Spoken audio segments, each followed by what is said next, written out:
Do you remember me? Me?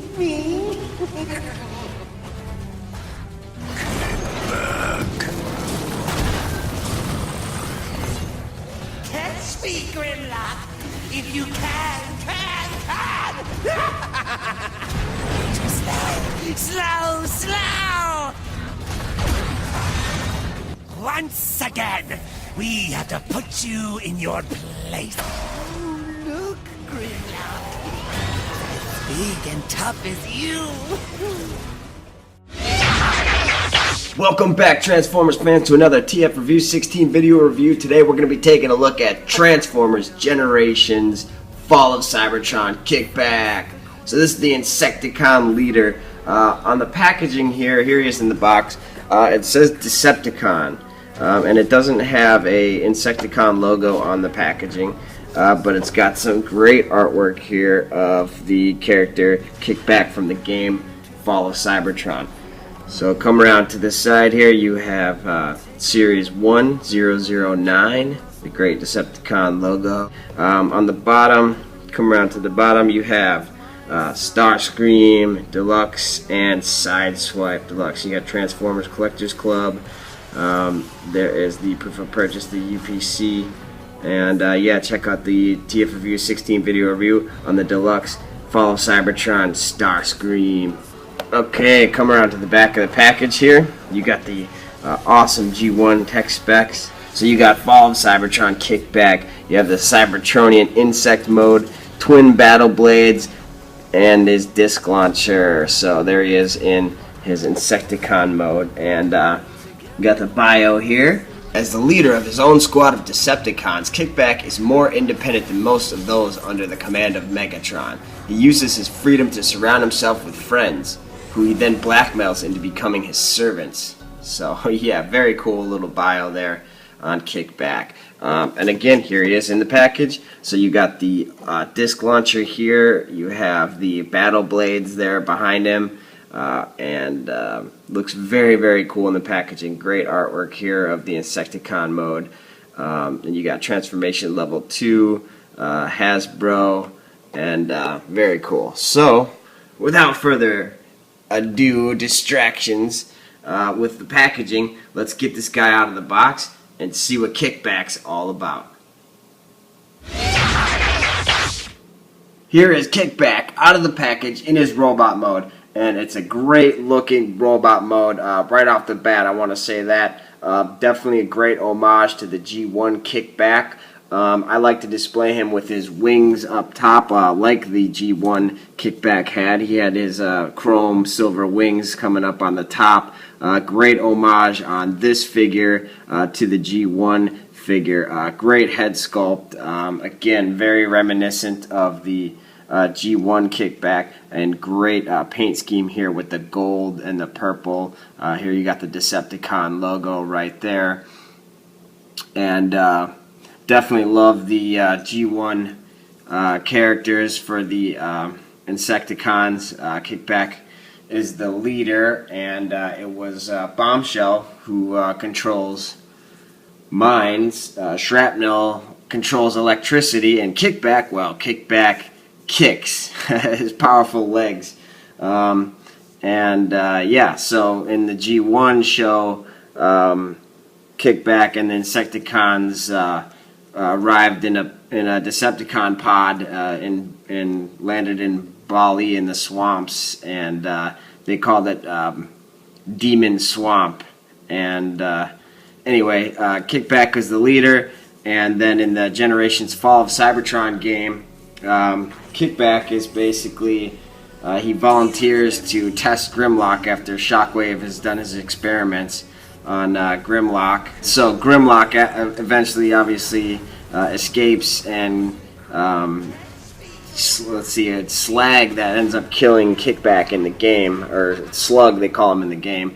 Anyway, this is a great homage to the G1 Kickback, and really great character design for this figure. So definitely excited to bring you this video review for Kickback. Now in the game, see, Kickback keeps his original name from the G1 character.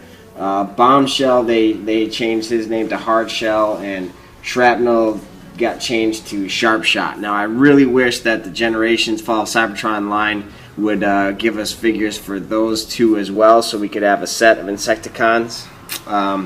But so far we got Kickback, which is a great figure. Definitely digging this robot mode. So again, there's a close-up on his head sculpt. Very cool. These are posable too. You can display him with these up or down. I really like the triangle formation here. This is more game accurate.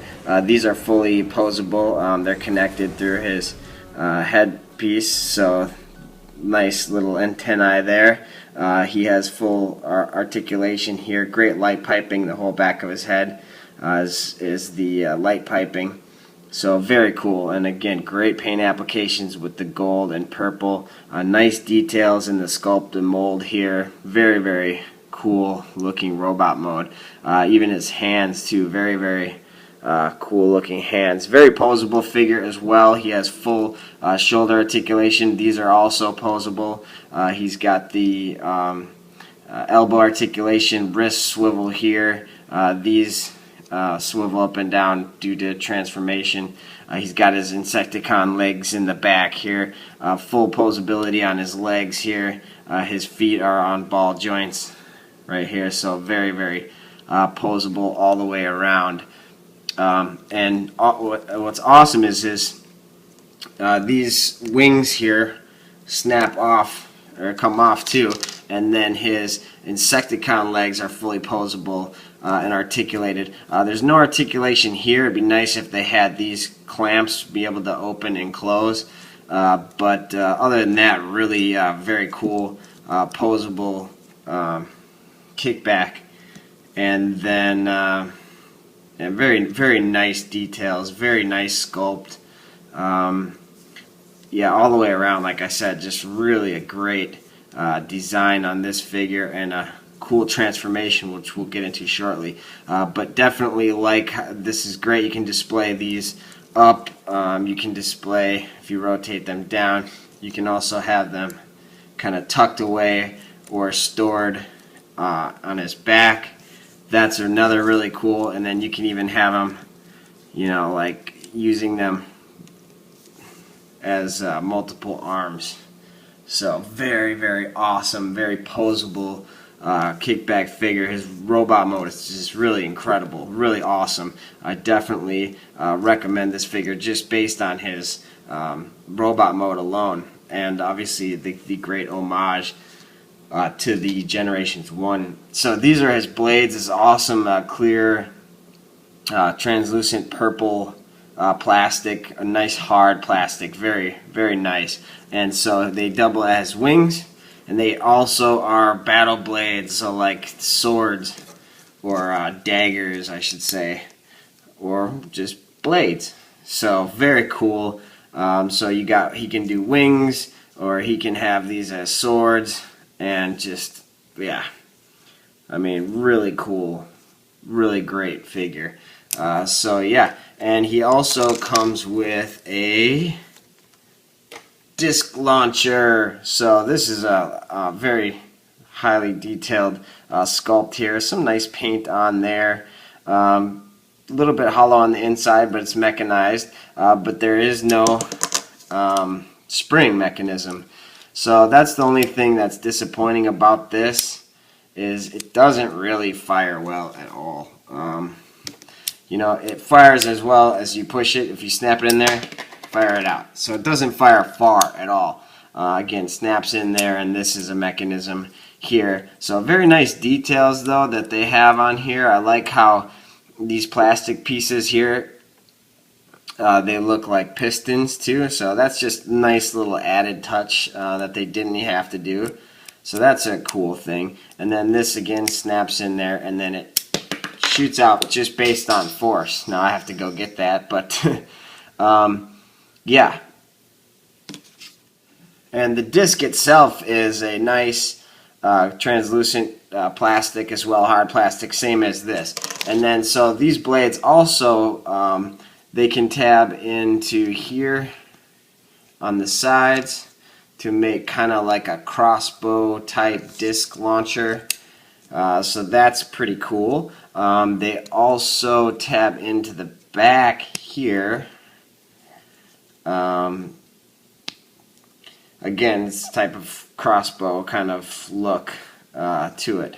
So very cool. One thing you can do is if you kind of squeeze these together, you can get it to shoot a lot farther just by adding a little pressure to the sides and then doing it. So it still works pretty good even though it's not a spring feature. So not bad weapons at all. They did not skimp on the plastic on this figure, that's for sure.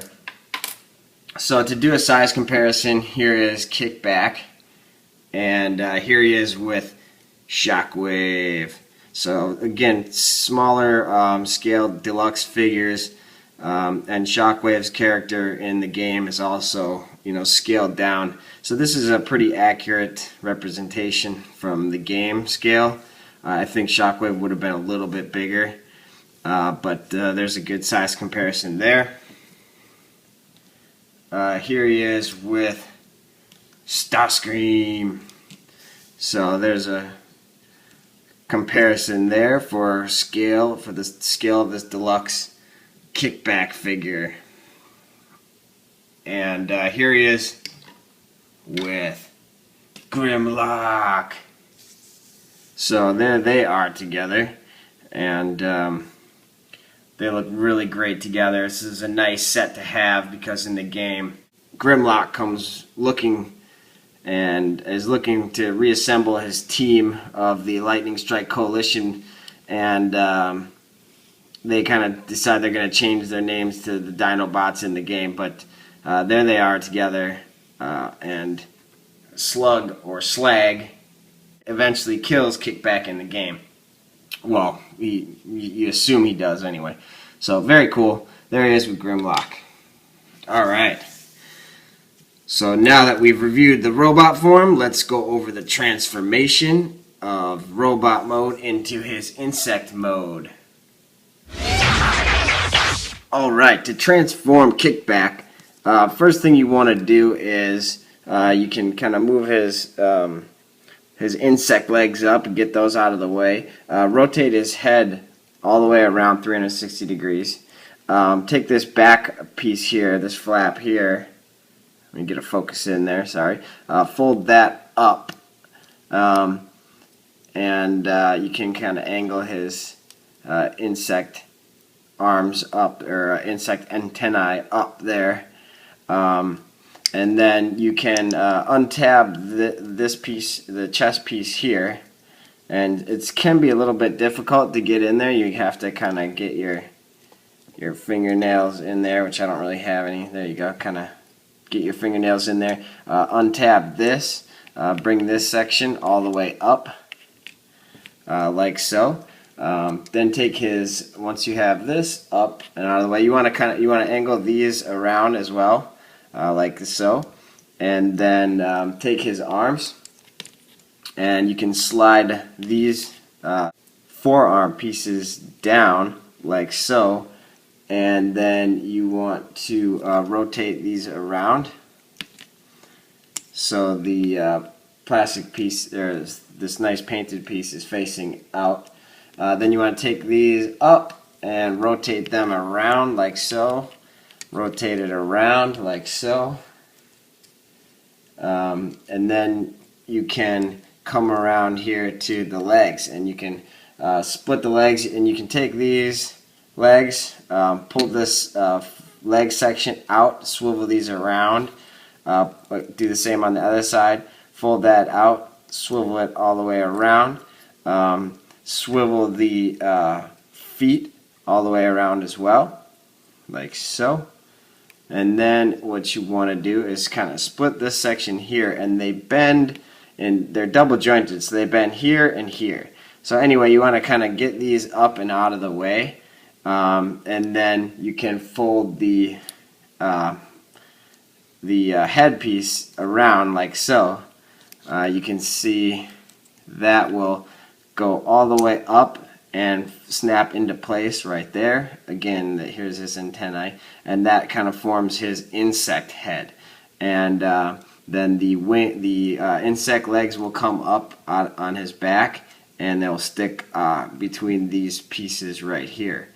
So then what you want to do is take the the arms, and bring those together, and they will tab together like so. And they tab together really nicely. They hold together well. You can do what you want with his hands. I like to just kind of angle them in some like that. But yeah, very cool. And these kind of fit together nicely. There's even a little tab. There should be a tab right here. There's not. You can see where they snap this off from the mold. I might have to do a little touch up there. But yeah, anyway, those tab together really nicely. Then again, these are on the double jointed part, so you want to swivel that out and then bring that back, and it will sit right into place there. Now it doesn't really tab in there, but it sits in there really nice. And then you want to bring this around like so. And what I like to do is I like to angle the leg up slightly enough to where I can get this hole here to kind of just sit right in there. See how it kind of it doesn't really tab, and it'd be nice if they had a tab there. And then these are his insect legs. So again, same on this side. It's the double joint feature, so you bring this like so down, and that'll tab into place. Angle these legs up slightly. This will kind of sit in there like so, and then there you have both of his legs done. And then the insect legs here will kind of fold in front and snap into place. And there you have his insect mode, the basically like a grasshopper mode. And to complete the look, I'll put him down here. Looks very, very cool insect mode. Let me get down here. So then you want to take his battle blades, or his wings, and they will tab in right there. There's a nice little snap feature here, and you can see the little grooves right here, so that will snap into there, and then these will angle, and you can see how it's designed to fit flush with this. So pretty flush look there. So there you have his insect wings. So very, very cool transformation. Definitely like the transformation from robot mode into bug mode. Again, I like to kind of keep these lined up right here, tabbed in. So there is Kickback in his insect mode. And then once you got him in his insect mode, you can, he does have storage for his weapon up here. So you can see there's these slots right here on either side, if you can see them, these slots here. And then he has these slots right here on his wings. So you can take the disc launcher and plug it right into there on his wings. You can see they lock into place there. So he does have storage for his disc launcher in insect bug mode. So very, very cool that they do that. And you can see, I mean, they definitely did not skimp on the plastic here. So very good. And they also didn't skip on the nice paint applications here. Now one thing I will say, I don't like that they have this screw right here. But I love the fact that they did a dual purpose head here, to where his head, one head actually converts into an insect head, and you can see some nice details on here. He's got eyes, the antenna go up, and his mouth too even. So it's even almost an articulated mouth, but due to the transformation, well, I guess it's not articulated, but very, very cool insect head mode. So awesome. And then these, one complaint I have is these don't like to kind of stay in place very well. So when you're posing them down like this, they can pop out of place and get down. And his head is kind of, you know, facing the ground a little bit too much. But man, overall, really nice really nice insect mode too. Definitely out of the two modes, I definitely prefer the robot mode, but I do really dig this this insect mode, and it's like a grasshopper, like locust thing, and his powerful legs can launch him long distances and be used to disable his enemies with a powerful kick. So very great design on this figure. Overall, very high points. I highly recommend picking this guy up if you can find him. He is really hard to find. I ordered him online. I ordered him through HasbroToyShop.com, and again, I was lucky that they had some in stock, because I have yet to see this guy at retail anywhere, and I have been looking. So definitely highly recommend this figure. Pick up Generations Deluxe Kickback. And one more quick thing before I go. Here he is with the Voyager Grimlock. So there they are together in their alt modes. The Tyrannosaurus Rex alt mode for Grimlock, and the bug mode for Kickback. So they look great together. Again, this is a great set to have. I really want Hasbro to release the rest of the Dinobots, and the other two Insecticons would be awesome. So definitely give it up to these figures and the Transformers Generations line of Fall of Cybertron toys. So thanks so much for watching. Again, TF Review 16 here, signing off. Until next time, keep collecting.